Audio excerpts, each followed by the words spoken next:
आज हम करेंगे पाठ कल्लू कुम्हार की ऊना कोटी। इस पाठ को हम बहुत ही इंटरेस्टिंग वे में बहुत ही मजेदार तरीके से समझने वाले हैं। और सिर्फ इतना ही नहीं, इसकी लाइन बाय लाइन एक्सप्लेनेशन तो हम करेंगे ही, साथ ही इसी चैप्टर के एक्सरसाइज क्वेश्चन, इसी चैप्टर के इंपॉर्टेंट क्वेश्चन और इसी चैप्टर के एमसीक्यू टाइप क्वेश्चन में इसी वीडियो में बात करेंगे। तो आज हमारे साथ अंत तक बने रहेगा। तो आइए शुरू करते हैं। नमस्ते, मेरा नाम आशीष है। देखो बच्चों, इस पाठ को लिखा है के विक्रम सिंह जी ने। इस पाठ के लेखक के द्वारा इस पूरे पाठ में क्या बताया हुआ है, एक बार दो चार लाइन में मुझसे सुन लो, ताकि जब मैं पूरा पाठ यानी लाइन बाय लाइन एक्सप्लेनेशन पढ़ूं तो आपको ये पूरा पाठ बहुत अच्छे से समझ में आ जाए। देखो बच्चों, लेखक ने इस पूरे पाठ में भारत के एक राज्य नाम है त्रिपुरा, नाम सुना हुआ होगा आपने, तो त्रिपुरा के बारे में इस पूरे पाठ में जिक्र है। त्रिपुरा के बारे में क्या जिक्र है? वहां के जनजीवन के बारे में, वहां का वातावरण कैसा है, वहां की पहाड़ों की चोटियां वगैरह वगैरह वगैरह, और एक छोटी सी कहानी भी, उसके बारे में भी हम इसी पाठ में पढ़ेंगे। और साथ ही साथ ऊनाकोटी के बारे में भी पढ़ेंगे। ऊनाकोटी क्या है? दरअसल त्रिपुरा में ही एक स्थान का नाम है ऊनाकोटी, जिसका अर्थ क्या है, ध्यान से सुनो। कोटी का मतलब होता है करोड़, ऊनाकोटी का मतलब हुआ 1 करोड़ से एक कम, इसका मतलब होता है ऊनाकोटी। अब इस स्थान का नाम ऊनाकोटी ही क्यों पड़ा? ये कल्लू कुम्हार कौन है, इसी के बारे में एक छोटी सी कहानी है इस पाठ में। देखते जाइएगा, सुनते जाइएगा, आपको सब समझ में आ जाएगा। देखो, शुरू करते हैं। पहले पैराग्राफ में लेखक अपने बारे में बता रहा है। अपने बारे में क्या बता रहा है? दरअसल वो ये कहता है कि बाकी लोगों की तरह मैं वैसा नहीं हूं। बाकी लोग क्या करते हैं, सुबह सुबह उठते हैं, सैर सपाटे की ओर चले जाते हैं, मतलब घूमते हैं, भ्रमण करते हैं, अपने शरीर का काफी एक्सरसाइज वगैरह ये सारी ध्यान रखते हैं। लेकिन लेखक कहता है मैं ऐसा व्यक्ति नहीं हूं, मैं थोड़ा देर से उठने वाला व्यक्ति हूं, मतलब आराम से उठता हूं, कोई मुझे जल्दी नहीं होती, उठकर चाय वगैरह लेता हूं, उसके साथ साथ मैं अखबार भी पढ़ता रहता हूं। मतलब कुछ ऐसी गतिविधि लेखक अपने बारे में बता रहा है जो अक्सर वो किया करता है। देखते जाइएगा, सुनते जाइएगा। देखिए, ध्वनि में यह अद्भुत गुण है कि एक क्षण में वह अपने आप को किसी दूसरे समय संदर्भ में पहुंचा सकती है। मतलब ध्वनि एक ऐसी चीज है जो एक जगह से दूसरी जगह पहुंचा देती है। अब ये ध्वनि के बारे में क्यों बात की गई है, इसके बारे में अभी बता देता हूं। दरअसल हुआ ये कि लेखक सुबह अपनी चाय और अखबार लिए हुए बैठा हुआ था। अचानक बादलों की गड़गड़ाहट हुई, आवाज आई बादलों की गड़गड़ाहट की। तो उस गड़गड़ाहट की वजह से उसे वो पल याद आ गए जो एक टाइम पहले हुए थे। उसी बादलों की गड़गड़ाहट को ध्यान में रखते हुए वो पहले वाले पल भी याद आ गए। अब वो पहले वाले पल कौन से थे? वो पहले वाले पल थे त्रिपुरा वाले। वो त्रिपुरा में क्यों गया था वगैरह वगैरह, इसके बारे में बात करेंगे, लेकिन अभी सुनते जाइए। तो ध्वनि में यह अद्भुत गुण है कि एक क्षण में ही वह आपको किसी दूसरे समय संदर्भ में पहुंचा सकती है, जो पहुंचा भी देती है। लेकिन अभी पहले सुन लीजिए, लेखक कुछ अपने बारे में बता रहा है। मैं उनमें से नहीं हूं जो सुबह 4 बजे उठते हैं, 5 बजे तक तैयार हो लेते हैं और फिर लोधी गार्डन पहुंचकर मकबरों और मेम साहबों की सोहबत यानी साथ में अपनी मैडम को साथ ले जाकर लंबी सैर पर निकल जाते हैं। मैं उनमें से नहीं हूं। मैं आमतौर पर सूर्योदय के साथ उठता हूं, अपनी चाय खुद बनाता हूं और फिर चाय और अखबार लेकर लंबी अलसाई सुबह का आनंद लेता हूं। मतलब आलस आ रहा होता है उस समय। अक्सर अखबार की खबरों पर मेरा कोई ध्यान नहीं रहता, मतलब कोई खास ध्यान नहीं है मेरा उन पे। यह तो सिर्फ दिमाग की कटी पतंगों की तरह यूं ही हवा में तैर देने का एक बहाना है। मतलब उन अखबारों की हेडिंग्स पढ़ो और अपने दिमाग में कुछ ना कुछ विचार करते रहो कि ये ऐसा नहीं होना चाहिए था, वैसा नहीं होना चाहिए। मतलब एक तरह की कटी पतंग है जो हमारे हाथ आने वाली नहीं है। दरअसल इसे कटी पतंग योग भी कहा जा सकता है। इसे मैं अपने लिए काफी ऊर्जादायी पाता हूं। ऊर्जादायी मतलब ये, जब मैं अखबार पढ़ लेता हूं ना तो मैं ऊर्जावान बन जाता हूं, शक्ति आ जाती है मेरे अंदर। और मेरा दृढ़ विश्वास है कि संभवतः है इससे मुझे एक और दिन के लिए दुनिया का सामना करने में मदद मिलती है।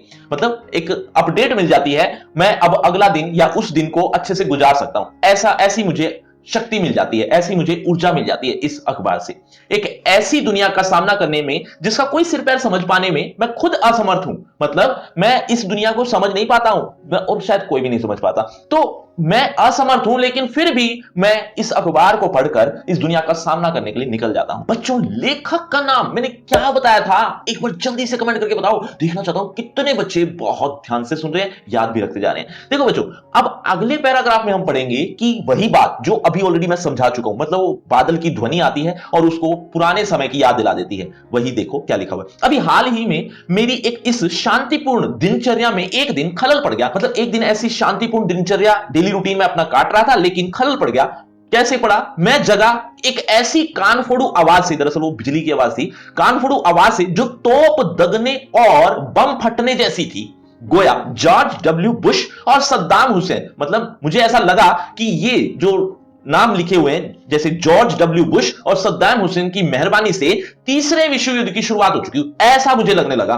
खुदा का शुक्र है कि ऐसी कोई बात नहीं थी। दरअसल यह तो महज स्वर्ग में चल रहा देवताओं का कोई खेल था, जिसकी झलक बिजलियों की चमक और बादलों की गरज के रूप में देखने को मिल रही थी। मतलब बादल गरज रहे थे। मैंने खिड़की के बाहर झांका, आकाश बादलों से भरा था, जो सेनापतियों द्वारा त्याग दिए गए सैनिकों की तरह आतंक में एक दूसरे से टकरा रहे थे। मतलब ये बादल ऐसे थे जैसे किसी सेनापति ने अपने सैनिकों को ठुकरा दिया हो कि तुम अच्छे सैनिक नहीं हो, और वो गुस्से में इधर उधर भटक रहे हो। ऐसे बादल थे वो। तो वही यहां लिखा हुआ था। विक्षिप्तों का मतलब होता है पागल। पागलों की तरह आकाश को भेद भेद देने वाली तड़ित यानी बिजली के अलावा जाड़े की यानी सर्दी की अल सुबह थी वो, यानी वो सुबह सुबह का ठंडा बुरा आकाश भी था। ये वो समय था जो प्रकृति जो तांडव कर रही थी, मतलब बिजली गड़क रही थी, बादल इधर उधर मंडरा रहे थे वगैरह वगैरह। तो ये जो प्रकृति के तांडव को एक पृष्ठभूमि यानी बैकग्राउंड मुहैया करा रहा था, यानी उपलब्ध करवा रहा था। इस तांडव के गर्जन तर्जन ने मुझे 3 साल पहले वो त्रिपुरा के ऊनाकोटी की एक शाम में गया था, उस वक्त को याद कर लेता है, यानी याद आ जाती है उसको। इस किसकी वजह से? इस गर्जन तर्जन की वजह से। तो वही लिखा हुआ है, मुझे 3 साल पहले त्रिपुरा में ऊनाकोटी की एक शाम में पहुंचा दिया। मतलब उसको वो बातें याद आ जाती हैं। अब वो जो बातें याद आती हैं, वो बातें यहां लिखी हुई हैं। और लेकिन जो अब वर्तमान में लेखक जो यहां पर हो रहा था, मतलब वो एक अलसाई सुबह में बैठा हुआ है, चाय पी रहा है वगैरह वगैरह, वो बादल गड़क रहे हैं, ये समय को याद रखना, क्योंकि यही समय वापस आएगा पाठ के लास्ट में, बिल्कुल लास्ट में फिर से आएगा ये समय। अभी फिलहाल वो पुरानी यानी फ्लैश बैक में चला जाता है और कुछ बातें बता रहा है, और जो वर्तमान समय है उसके बारे में भी बात करेंगे, लेकिन वो लास्ट में ही आएगा, वो कुछ लाइनों में बस। दिसंबर 1999 यानी 1999 में ऑन द रोड, दरअसल वो त्रिपुरा गया क्यों था वो इस पैराग्राफ में लिखा हुआ है। क्यों गया था? दरअसल उसे एक श्रृंखला बनानी थी, एक तरह की टीवी सीरियल बनाना था, और वो टीवी सीरियल 3 खंडों का था। आपकी भाषा में समझाऊं तो एक तरह की वेब सीरीज उसे बनानी थी, और वो वेब सीरीज 3 सीरीज की थी, यानी उसमें 3 खंड थे। 3 खंडों में जो एपिसोड होते हैं वो अलग अलग होते हैं, इस तरह की आप समझ गए हो, वेब सीरीज आप लोग देखते खूब हो। देखिए, दिसंबर 1999 में ऑन द रोड शीर्षक, ये एक शीर्षक है, ये एक नाम है वेब सीरीज का, या वेब सीरीज मत लिखना, वैसे ये शीर्षक एक टीवी श्रृंखला की है, ठीक है।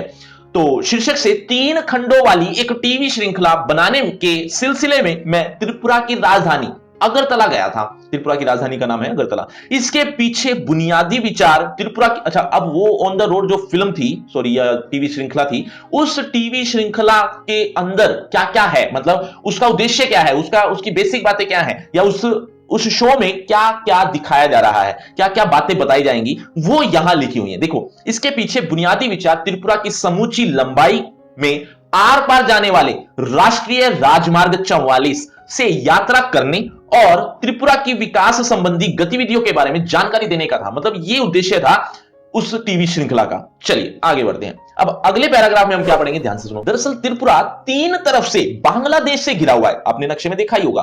तो जो 3 तरफ से वो बांग्लादेश से घिरा हुआ है, इसका मतलब पता है? इसका मतलब साफ सा है कि बांग्लादेशी लोग त्रिपुरा में आते हैं, और ये एक ऐसा राज्य है जिसकी जनसंख्या बहुत ज्यादा है।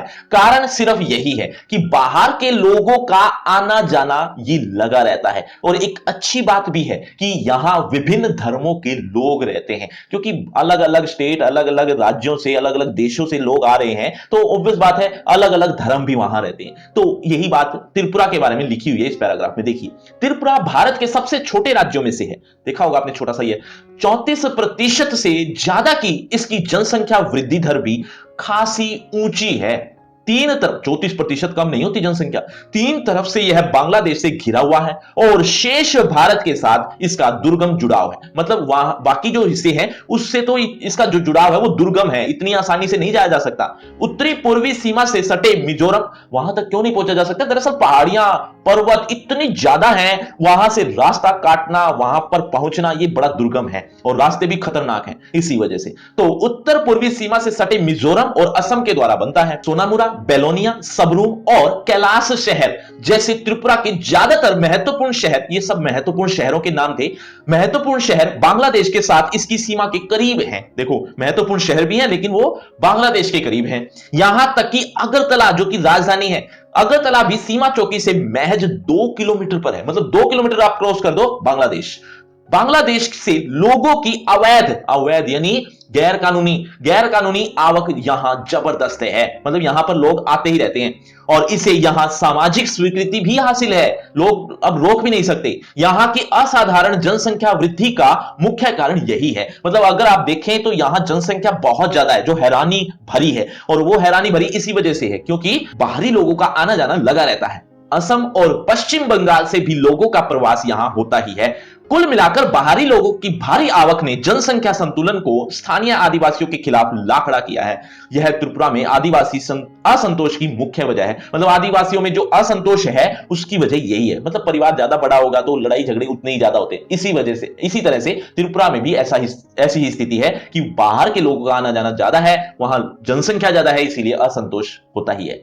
अब आगे हम पढ़ेंगे कि लेखक ने कहां कहां शूटिंग की है, वही बात लिखी हुई है।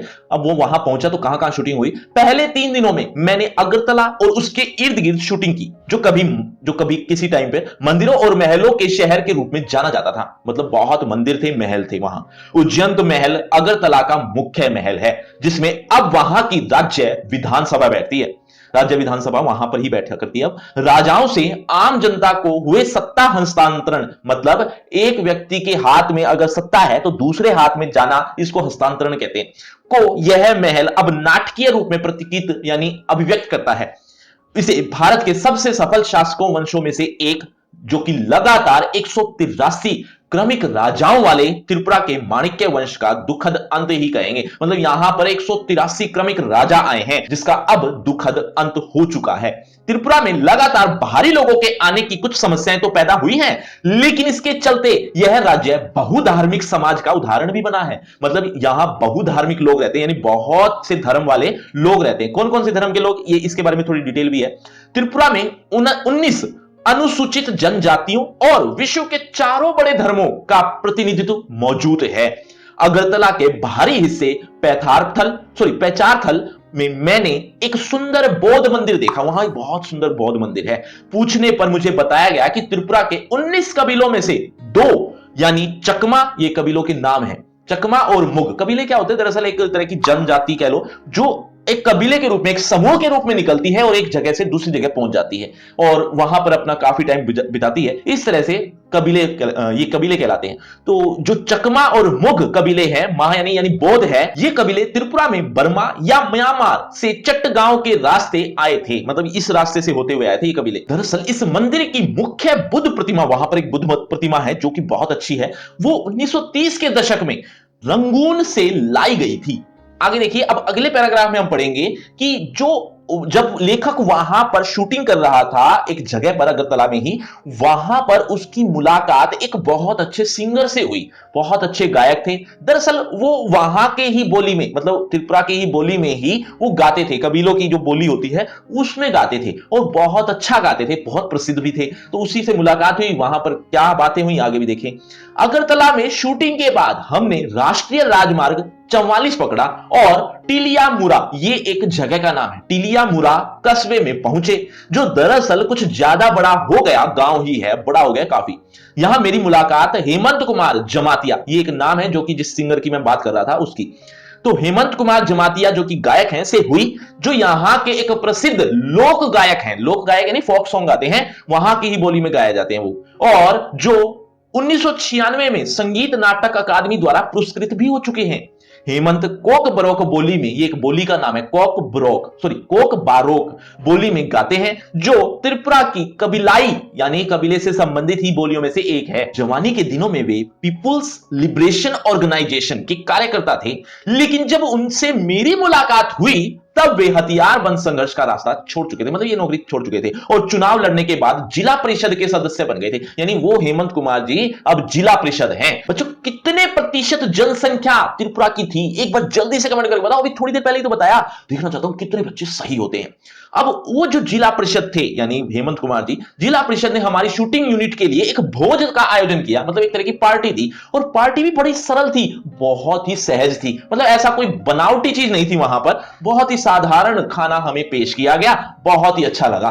यही बात लिखी हुई है, यह एक सीधा साधा खाना था, कोई फैंसी नहीं था, कुछ ऐसा नहीं था, जिसे सम्मान और लगाव के साथ परोसा गया था। और लेखक को यह बात अच्छी लगी, क्योंकि वहां की संस्कृति में अभी इतना फैशन आया नहीं है बाहर से कि वो अब अपना सके। तो यही एक अच्छी बात थी। भारत की मुख्य धारा में आई मुंहजोर और दिखावेबाज संस्कृति जो बाहर से आ चुकी है, ने अभी त्रिपुरा के जनजीवन को नष्ट नहीं किया था, जो बाकी राज्यों को नष्ट कर चुकी है, लेकिन अभी त्रिपुरा की संस्कृति बची हुई है। भोज के बाद मैंने हेमंत कुमार जमातिया से एक गीत सुनाने का अनुरोध किया और उन्होंने अपनी धरती पर बहती हुई शक्तिशाली नदियों, ताजगी भरी हवाओं और शांति का एक गीत गाया। यानी वहां की बोली का, त्रिपुरा में संगीत की जड़ें काफी गहरी प्रतीत होती हैं। बहुत अच्छा लगा उस गीत को सुनकर। गौरतलब है कि बॉलीवुड के सबसे मौलिक संगीतकारों में एक एस.डी. बर्मन, नाम सुना होगा, त्रिपुरा से ही आए थे। दरअसल वे त्रिपुरा के राज परिवार के उत्तराधिकारियों में से थे। अब अगले पैराग्राफ में हम पढ़ेंगे कि लेखक की मुलाकात एक और सिंगर से भी हुई, जिसका नाम था मंजू ऋषिदास, और वो एक गायिका थी। मंजू ऋषिदास, जो ऋषिदास शब्द है, वो एक मोचियों का समुदाय है जो जूते बनाने का काम करते हैं। लेखक कहते हैं कि ये लोग सिर्फ जूते के बनाने का ही काम नहीं करते, बल्कि थाप, तबला, इस तरह के वाद्य यंत्र का निर्माण भी किया करते हैं। यही बात आगे कुछ डिटेल में लिखी है, देखो। टिलियामुरा शहर के वार्ड नंबर 3 में मेरी मुलाकात एक और गायक मंजू ऋषिदास से हुई। ऋषिदास मोचियों के एक समुदाय का नाम है, लेकिन जूते बनाने के अलावा इस समुदाय के कुछ लोगों की विशेषता थाप वाले वाद्यों जैसे तबला और ढोल के निर्माण और उसकी मरम्मत के काम में भी है। मंजू ऋषिदास आकर्षक महिला थी और रेडियो कलाकार होने के अलावा नगर पंचायत में अपने वार्ड का प्रतिनिधित्व भी करती थी। वे निरक्षर थी, यानी पढ़ी लिखी नहीं थी, लेकिन अपने वार्ड की सबसे बड़ी आवश्यकता यानी स्वच्छ पेयजल के बारे में उन्हें पूरी जानकारी थी। नगर पंचायत को वे अपने वार्ड में नल का पानी पहुंचाने और उसकी मुख्य गलियों में ईंटें बिछाने के लिए राजी कर चुकी थी। मतलब इतने काम उन्होंने किए हैं, बेशक वो अनपढ़ थी।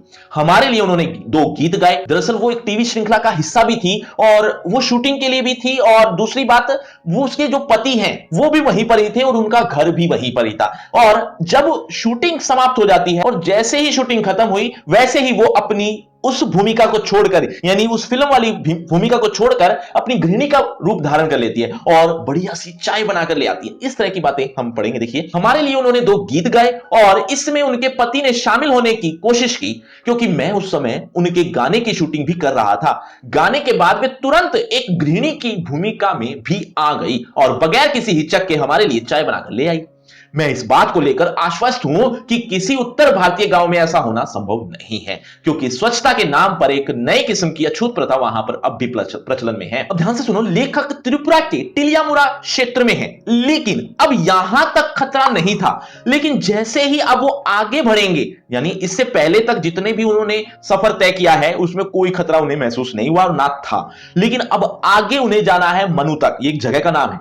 उसमें इतना भयंकर खतरा है कि किसी की भी जान जा सकती है, लेकिन उन्हें जाना है। अब उन्हें वहां पर जाना तो है, लेकिन अपनी सुरक्षा को ध्यान में रखते हुए। तो लेखक अब वहां जाता है, लेकिन जाने के दौरान वो इतना व्यस्त है कि उसको थोड़ा बहुत भी ध्यान नहीं है कि यहां हमारे ऊपर कितना बड़ा खतरा मंडरा रहा है। खतरा किस तरह का? दरअसल वहां पर आतंकवादी छिपे हुए हो सकते हैं। इस बात का खतरा हमेशा बना रहता है और कुछ टाइम पहले 2 जवान भी वहां पर मारे गए थे। तो लेखक इतना व्यस्त है, इस बात का थोड़ा बहुत भी ध्यान नहीं है। लेकिन सीआरपीएफ के एक ऑफिसर ने उनको बताया कि वो जो पत्थर देख रहे हो ना, वहां पर 2 जवान मारे गए थे अभी 2-4 दिन पहले, यानी कुछ ही दिन पहले ही। और जब उसको ये बात पता चली, तब वो इतना आतंकित हो जाता है, इतना डर जाता है। तब उसको ध्यान में आता है कि ये तो खतरे वाला शहर है, यानी खतरे वाली जगह है, और यहां किसी भी पेड़ के पीछे, किसी भी पहाड़ी के पीछे कोई भी आतंकवादी हो सकता है और हमारी जान को खतरा हो सकता है। अब यही बातें हम यहां पर पढ़ेंगे। देखिए, त्रिपुरा के हिंसाग्रस्त यानी मार पिटाई वाले, यानी ऐसे खतरे वाला शहर मुख्य भाग में प्रवेश करने से पहले, हिंसाग्रस्त शहर में प्रवेश करने से पहले अंतिम जो पड़ाव है वो टिलियामुरा ही है। टिलियामुरा ही है। राष्ट्रीय राजमार्ग 44 पर अगले 83 किलोमीटर, यानी 83 किलोमीटर दूर जाएंगे, वहां पर मिलेगा मनु। मनु एक जगह का नाम। मनु तक की यात्रा के दौरान ट्रैफिक सीआरपीएफ की सुरक्षा में काफिलों की शक्ल में चलता है, यानी हमारी सुरक्षा के लिए ये सब लोग मौजूद थे। मुख्य सचिव और आईजी सीआरपीएफ से मैंने निवेदन किया कि वे हमें घेरेबंदी में चलने वाले काफिले के आगे आगे चलने दें। थोड़ी ना नुकुर के बाद, मतलब वो आगे आगे चलना चाहते थे लेकिन वो मना कर रहे थे, लेकिन थोड़ी ना नुकुर करने के बाद वे इसके लिए तैयार हो गए। लेकिन उनकी शर्त यह थी कि मुझे और मेरे कैमरामैन को सीआरपीएफ की हथियारबंद गाड़ी में चलना होगा, क्योंकि तुम मुख्य भाग हो और यह काम हमें अपने जोखिम पर करना होगा। काफिला दिन में 11 बजे के आसपास चलना शुरू हुआ।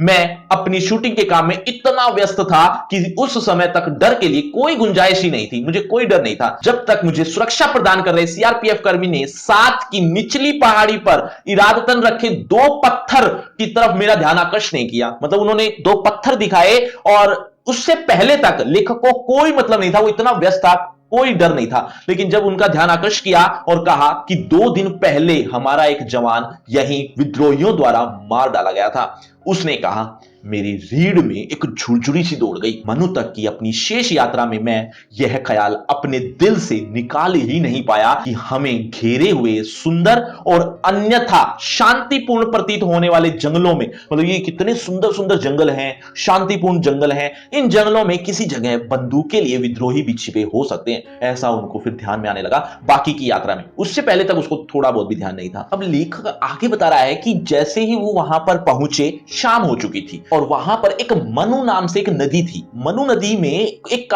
कबीला आ रहा था या एक काफिला आ रहा था और उस काफिले की सुरक्षा कोई खास लोग नहीं कर रहे थे। हमारे तो चारों तरफ इतने लोग थे सुरक्षा के लिए, लेकिन उनकी सुरक्षा के लिए न के बराबर ही लोग थे। तो यही बात अब यहां पर हम पढ़ेंगे। देखिए, त्रिपुरा की प्रमुख नदियों में से एक मनु नदी के किनारे स्थित मनु एक छोटा सा कस्बा है। मतलब एक छोटा सा कस्बा का नाम भी मनु है और वहां पर एक मनु नदी भी है।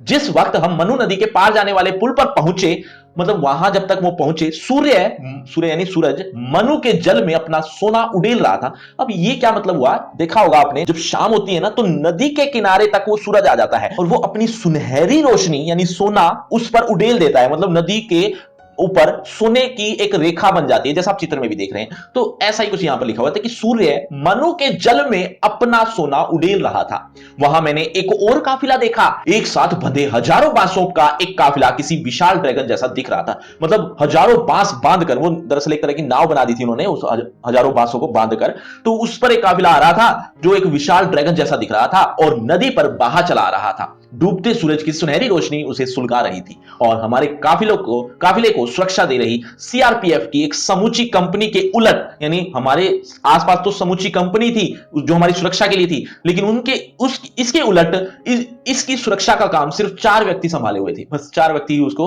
सुरक्षित कर रहे थे। बच्चों, तड़ित का मतलब क्या बताया था, एक बार जल्दी से कमेंट करके बताओ। देखते हैं कितने बच्चे याद भी रखते जा रहे हैं। अब अगले पैराग्राफ में हम पढ़ेंगे कि वहां के लोगों का मुख्य व्यवसाय है अगरबत्तियों में जो सीखें होती है ना, एक तीली सी होती है, एक सीख होती है, एक छोटी सी लकड़ी होती है, उसको बनाने का काम ये किया करते हैं। यही बात की हुई है। अब हम उत्तरी त्रिपुरा जिले में आ गए थे। यहां की लोकप्रिय घरेलू गतिविधियों में से एक है अगरबत्तियों के लिए बांस की पतली सीखें तैयार करना। अगरबत्तियां बनाने के लिए इन्हें कर्नाटक और गुजरात भेजा जाता है। उत्तरी त्रिपुरा जिले का मुख्यालय कैलाश शहर है। कैलाश शहर जो बांग्लादेश की सीमा के काफी करीब है, मतलब एक प्रमुख शहर है कैलाश। जब वो वहां पर पहुंचे तो उनकी एक मुलाकात होती है जिलाधिकारी से। वहां के जो जिलाधिकारी थे उनसे मुलाकात होती है।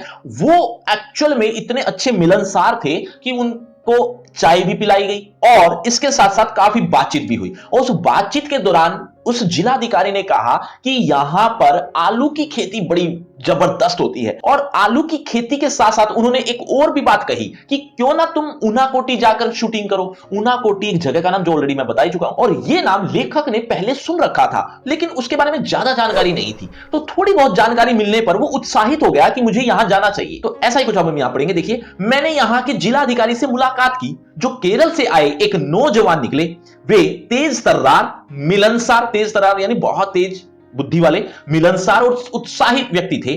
चाय के दौरान उन्होंने मुझे बताया कि टीपीएस, जिसकी फुल फॉर्म है टरू पोटैटो सीड्स, की खेती को त्रिपुरा में खासकर उत्तरी जिले में किस तरह सफलता मिली है। आलू की बुआई के लिए आमतौर पर पारंपरिक आलू के बीजों की जरूरत 2 मीट्रिक टन प्रति हेक्टर पड़ती है। इसके वृक्ष टीपीएस मतलब वहां इतनी ज्यादा मात्रा में जरूरत पड़ रही थी जिसकी, वहां टीपीएस की सिर्फ 100 ग्राम मात्रा ही 1 हेक्टेयर की बुआई के लिए काफी होती है। मतलब ये एक सफलता प्राप्त की उन्होंने।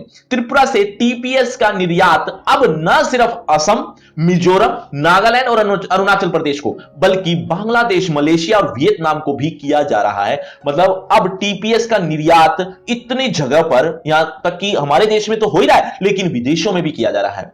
कलेक्टर ने, जिलाधिकारी कह सकते हो आप, जिसको इंग्लिश में कलेक्टर ही कहते हैं, कलेक्टर ने अपने एक अधिकारी को हमें मुराई गांव ले जाने को कहा जहां टीपीएस की खेती की जाती थी। अब आगे क्या हुआ, फिर जिलाधिकारी ने अचानक मुझसे पूछा, क्या आप उनाकोटी में शूटिंग करना पसंद करेंगे? यह ना मुझे कुछ जाना पहचाना सा लगा, लेकिन इसके बारे में मुझे कुछ जानकारी नहीं थी। जिलाधिकारी ने आगे बताया कि यह भारत का सबसे बड़ा नहीं तो सबसे बड़े शैव तीर्थों में से एक है। मतलब यहां पर शिव की पूजा, शिव की मूर्तियां आपको ढेरों मिल जाएंगी, और मतलब ये एक बहुत बड़ा तीर्थ स्थान है संसार के इस हिस्से में जहां युगों से स्थानीय आदिवासी धर्म ही फलते फूलते रहे हैं। एक शैव तीर्थ है ये। जिलाधिकारी के लिए मेरी उत्सुकता स्पष्ट थी, मतलब मैं उत्सुकता दिखा रहा था तो वो जिलाधिकारी समझ रहे थे। यह जगह जंगल में काफी भीतर है, जंगली जंगल है वहां पर, तो काफी भीतर जाकर है। हालांकि यहां से इसकी दूरी सिर्फ 9 किलोमीटर है। अब तक मेरे ऊपर इस जगह का रंग चढ़ चुका था। तिलियामुरा से मनु तक की यात्रा कर लेने के बाद मैं खुद को ज्यादा साहसी भी महसूस करने लगा था। मतलब जब मैंने इतना बड़ा खतरा मोल ले लिया था, या इतना बड़ा खतरा मैं होकर गुजर आया हूं, तो अब यहां पे जाने में क्या दिक्कत है। यानी एक तरह का साहस आ गया था। मैंने कहा कि मैं निश्चय ही वहां जाना चाहूंगा, और यदि संभव हुआ तो इस जगह की शूटिंग भी करना मुझे अच्छा लगेगा। अगले दिन जिलाधिकारी ने सारे सुरक्षा इंतजाम किए, और यहां तक कि उनाकोटी में ही हमें लंच कराने का प्रस्ताव भी रखा। वहां हम सुबह 9 बजे के आसपास पहुंच गए, लेकिन 1 घंटे हमें इंतजार करना पड़ा। क्यों? क्योंकि खासे ऊंचे पहाड़ों से घिरी होने के चलते, क्या घिरी हुई थी, ऊंचे ऊंचे पहाड़ों से उनाकोटी घिरी हुई है, तो वहां पर सूरज नहीं पहुंच पाता इतनी जल्दी। 9 बजे तक तो निकला नहीं था या दिखा नहीं था, तो उन्हें 1 घंटा और इंतजार करना पड़ा। क्यों? क्योंकि खासे ऊंचे पहाड़ों से घिरी होने के चलते इस जगह सूरज की रोशनी 10 बजे ही पहुंच पाती है। उनाकोटी का मतलब है 1 कोटि, यानी 1 करोड़ से 1 कम। अब इस जगह का नाम उनाकोटी क्यों रखा गया, उसके पीछे कहानी है छोटी सी, ध्यान से सुनना। एक कल्लू कुम्हार हुआ करता, किसी जमाने में, बहुत पहले की बात है। वो बड़ा भक्त था भगवान शिव का। पार्वती जी और शिव जी दोनों के साथ कैलाश पर्वत पर जाना चाहता था। पार्वती जी तो तैयार हो गई कि हां, एक अच्छा भक्त है, इसको साथ ले चलते हैं, लेकिन भगवान शिव इसके लिए तैयार नहीं हुए। पार्वती जी ने अनुरोध किया कि ये हमारा भक्त है, इसको साथ ले चलते हैं, क्या दिक्कत है। हालांकि शिव जी की क्या चलती अपनी पत्नी यानी पार्वती के सामने, लेकिन भगवान शिव ने एक शर्त रखी कि ये कल्लू कुम्हार अगर इस जगह पर 1 करोड़ मूर्तियां बना लेगा तो ये हमारे साथ चल सकता है। कल्लू कुम्हार राजी हो गया, तैयार हो गया, और उसने मूर्तियां बनाना शुरू कर दिया। पूरी रात लगा रहा। अगले दिन जब जाने का समय आया तो मूर्तियां गिनी गई। मूर्तियां गिनी तो पता चला कि ये 1 करोड़ नहीं है, 1 करोड़ से 1 कम है, इसीलिए इसको यहीं रहने दिया जाए।